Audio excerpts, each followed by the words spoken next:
Este año se cumplen 22 años que empecé a modelar este retrato que yo decía que era el hombre de la síndone, cuando en el taller entraba mi discípulo y amigo Salvador Guzmán y me dijo: Juan, ¿este Cristo para qué lo estás haciendo?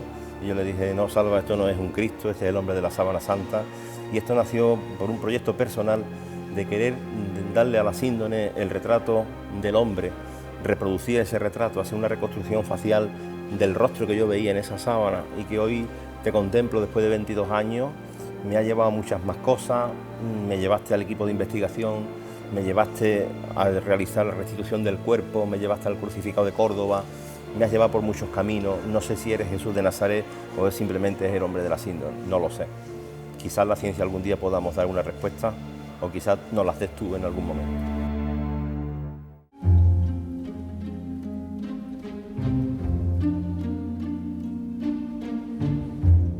El profesor Miñarro no es un imaginero, simplemente, no es un artista. El profesor Miñarro es una persona que tiene unos conocimientos muy serios de anatomía y de geometría, para empezar. Y además es un buscador del viviente. Y eso es muy importante, porque eso se refleja perfectamente no en su obra, sino en toda su forma de actuar. El trabajo que ha hecho el profesor Miñarro en este momento es el más serio que se puede hacer, comparando la información que tiene el lienzo de Turín con el de Oviedo, por un lado. Y por otro lado, ha podido perfectamente entender qué información tiene el lienzo de Oviedo, por un lado, y por otro lado el de Turín, por separado. Y ha podido cotejar eso así. Impresionante, Juan Manuel. Es la palabra que se nos ocurre a todos, incluso en el equipo de investigación. También fue impresionante el resultado que se consigue con esto, ¿no? La encomienda que yo recibo cuando en el año 2006 me proponen ser miembro del equipo de investigación del EDICE es como escultor, a ver si con los datos que ofrece la sábana santa, que son unos datos verdaderamente impresionantes, se podía hacer la restitución del cadáver para que el equipo forense tuviera un cadáver de referencia, porque una investigación criminal sin cadáver de referencia también se complica, ¿no? Y este es el resultado de ese cadáver de referencia. Es la tercera versión del año 2018, la primera es del 2011. ¿Por qué son 3 cuerpos los que hace? Porque hay que ir trabajando en base a la información que además es cambiante, porque no se ha terminado el estudio de investigación. Esto es algo que iniciamos, la Iglesia no nos facilita muchas veces la consulta directa de la sábana, sí estamos avanzando con el sudario de Oviedo, pero realmente esto es una investigación difícil porque los objetos no los tenemos fácilmente asequibles cuando queramos, ni las pruebas ni los métodos. Hay métodos de investigación que estamos esperando que se desarrollen para poder analizar cosas que tenemos. Y entonces es un poco el problema. Bueno, ¿y qué tenemos aquí? Bueno, pues esto es una explicación gráfica y plástica, de alguna manera, de lo que verdaderamente la imagen de la sábana santa es. La imagen de la sábana santa, se ha dicho muchas veces que parece que es un negativo fotográfico, no lo es, pero sí es verdad que se comporta como un negativo óptico. Pero al mismo tiempo ya sabemos del año 77, y se han hecho pruebas en diferentes años posteriores, de que tiene codificada información tridimensional, cosa que parece verdaderamente extraño. Entonces, algo que tiene información tridimensional, pero al mismo tiene el claroscuro invertido, en escultura, para nosotros, lógicamente para los escultores, recibe una única definición, es un vaciado, un molde. Y entonces aquí lo que representamos es el negativo del rostro, evidentemente extraído de los estudios del cuerpo y de los estudios del retrato. Aquí podemos ver ese negativo paradójico, es decir, vemos hacia adentro la forma, pero según nos pongamos delante y sobre todo si cerramos un ojo, de pronto parece que sale hacia afuera y dudamos si lo que estamos viendo es un negativo o es un positivo, que eso es lo que ha pasado siempre en la síndone. Siempre se ha dudado, y sobre todo por los artistas antes de la fotografía, de qué es lo que estaban viendo, porque de pronto donde tenía que haber luz había sombra y donde tenía que haber sombra había luz. Eso verdaderamente es imposible que pase en una pintura, porque el artista pinta la luz en los sitios que tiene que estar la luz y la sombra donde tiene que estar la sombra, pero en la sábana santa de Turín esa imagen está totalmente invertido, ese proceso óptico.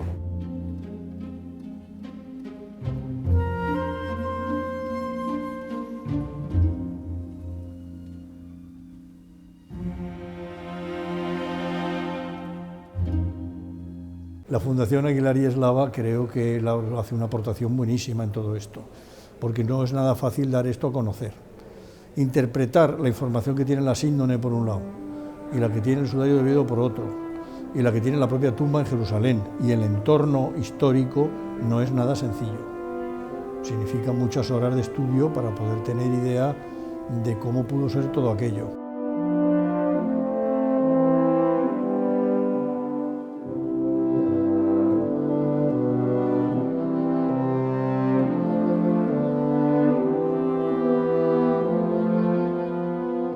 Aquí está la huella de la oreja derecha, aquí está la nariz y esta es la distancia que hay aquí. Esto gira y esta es la oreja derecha. Y eso le permite al profesor Miñarro poder encajar esto ya perfectamente en un rostro. Completamente, porque aquí están las medidas. Ni más ni menos. Y ahora con el lienzo doblado, tal y como se puso sobre el rostro, en esta cara es donde se apoya la mano, una mano izquierda que se apoya varias veces. Se apoya varias veces.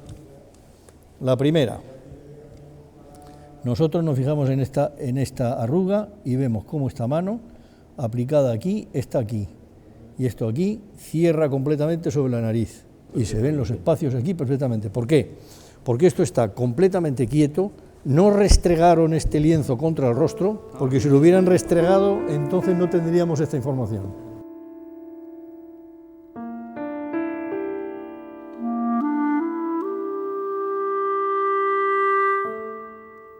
Entonces esto está así, y ahora se ve perfectamente bien la mano apretando la nariz así, que es la mancha que veíamos allí, puesta encima de la mesa.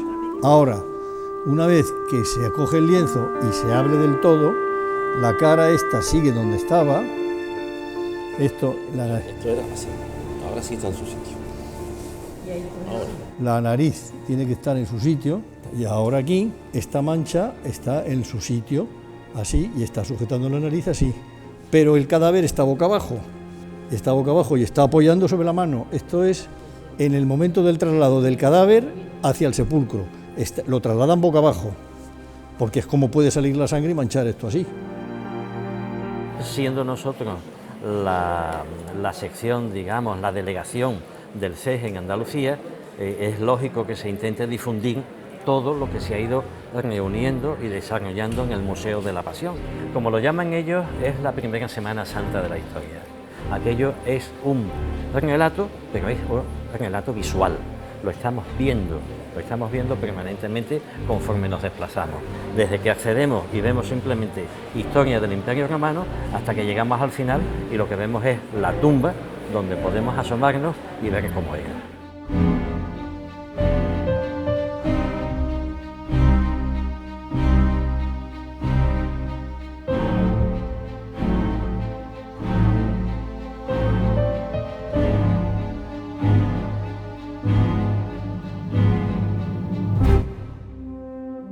Un enigma que pasa el tiempo, Juan Manuel, y siempre se va sabiendo cosas nuevas.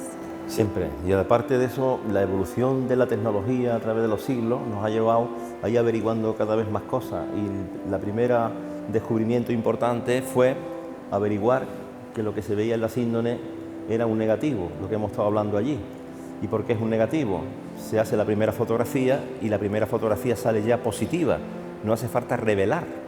Y este es el misterio que vemos en esta imagen, que es muy buena, es una de las fotografías que se obtienen en el año 78, donde vemos que aquí sí es verdad que ya parece que las formas son coherentes con un cuerpo volumétrico hacia afuera y no como se ve en la síndone, que es hacia adentro. Y como hemos visto allí, que tenemos la combinación de las dos cosas. Tenemos lo positivo y tenemos lo negativo unidos en la misma estructura. Y eso realmente es complejo y difícil de comprender. Síndone y sudario, cuanto más se sabe, menos se conoce. Se va avanzando en la metodología, se va avanzando en la tecnología, eso nos da evidentemente alguna que otra respuesta a lo que es físicamente la imagen, a lo que es químicamente la imagen, pero al mismo tiempo nos lleva a un problema complejísimo. Muchas de las cosas que hallamos son incompatibles, sus propiedades físicas con las químicas, y otras son incompatibles, sus propiedades químicas con la física, por lo tanto ahí es donde estamos, ¿no? Lo que representamos aquí son los lienzos allanados, según el texto del Evangelio de Juan. La síndone allanada, vemos que está vacía, que el cadáver aquí ocupaba un espacio, pero no existe, y por algún tipo de motivo se deduce que, bueno, aquí qué pasó, no lo sabemos, pero al parecer el cadáver es como si se hubiera esfumado o fugado de la mortaja sin deshacerla. Y eso es verdaderamente complejo, pero eso es a lo que se llega por las deducciones científicas. Aquí vemos el sudario con un nudo, representado en iconos del siglo XI, siglo XII, cuando el nudo en el sudario de Oviedo lo averiguamos en el año 94. Es decir, que ya hubo pintores y artistas que sabían que el sudario de Jesús de Nazaret, según el Evangelio de Juan, tuvo un nudo. Es una cosa curiosa que nos lleva a comparar estos dos lienzos y a sacar datos verdaderamente escalofriantes. Bueno, y aquí tenemos el negativo. Aquí tenemos el negativo óptico, que no fotográfico, es decir, porque aquí lo lateral no está invertido y en un negativo se invierte el lateral y se invierte el claroscuro. Aquí está invertido el claroscuro, pero no el lateral. La izquierda a la izquierda, la derecha es la derecha, no cambia. El pelo tiene el mismo color que la piel, por lo tanto, eso también es una cosa que en un negativo fotográfico tampoco se produce, ¿no? Es un poco lo que tiene esto de trasfondo. Y después una imagen latente, es una imagen que si nos acercamos muchísimo no vemos absolutamente nada de ella. Nos retiramos 2 metros y a 2 metros tenemos casi la posibilidad de ver los contornos de las cosas.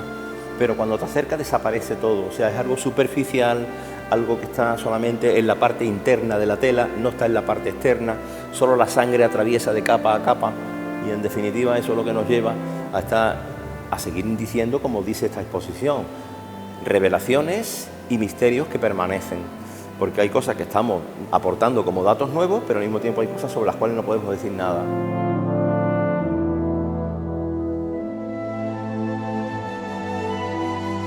El profesor Miñarro, gracias a sus conocimientos como imaginero y gracias a sus conocimientos de geometría, ha conseguido poder estudiar sobre el plano perfectamente bien las propiedades que ambos lienzos ponen de manifiesto en el espacio. Ese trabajo no lo ha hecho nadie. Ese trabajo va a dar que hablar durante muchos años, ya está dando que hablar. Esta exposición, pues la verdad que como objetivo fundamental tiene explicar lo que es toda esta historia, esta primera Semana Santa del mundo, que como le llamamos en Cabra, ¿no? Y en esta sala lo que encontramos es la historia de los lienzos. Si antes, en la anterior sala, vimos la síndone, la restitución del cadáver, los lienzos allanados, vacíos, como lo encuentran sus discípulos cuando el domingo por la mañana, el domingo de resurrección, se acercan a la tumba. ¿Qué pasa con esos lienzos después de ese encuentro? El cuerpo ha desaparecido, los lienzos permanecen y aquí en esta sala intentamos contar esa primera historia de ese lienzo, cómo transita a través del tiempo, empieza en Edesa, llega a Constantinopla, de Constantinopla llega a Francia, de Francia a Turín y aquí de alguna manera vemos el estudio forense, vemos ya lo que la ciencia moderna empieza a trabajar a partir de primeros del siglo XX, ¿no? Y la consecuencia de todo esto termina siendo una iconografía nueva de la Pasión. Por eso, como consecuencia, tenemos el crucificado de Córdoba. El crucificado de Córdoba es la consecuencia de todo esto. Estamos intentando contar entonces la Semana Santa, más bien los evangelios, que de ahí se desprende la Semana Santa, de una manera nueva. Y esa manera nueva le llamamos el quinto evangelio. ¿Y cuál es el quinto evangelio? La síndone. La síndone es el quinto evangelio. Las conclusiones a lo que nos lleva esto son verdaderamente tremendas. Y al final nos enfrentamos ¿a qué? A una exégesis bíblica potente. La resurrección de Jesús de Nazaret. La única cuestión que podría explicar como hecho extraordinario lo que se conserva en la síndone es que verdaderamente Jesús de Nazaret, el viviente, no terminó su vida en la cruz. Siguió su vida, pero su vida existencial, no la vida biológica. Y algunas veces cuando decimos, ¿dónde está el cadáver de Jesús de Nazaret?, me dicen los forenses, Juan, ¿pero no te das cuenta que el cadáver de Jesús de Nazaret está en la síndone? Si no, tú no podrías haber restituido el cuerpo. Y a muchas veces yo le pregunto, ya por mi fe, ¿no?, ¿por qué yo? ¿Por qué me has elegido a mí para esto? Y seguimos en eso.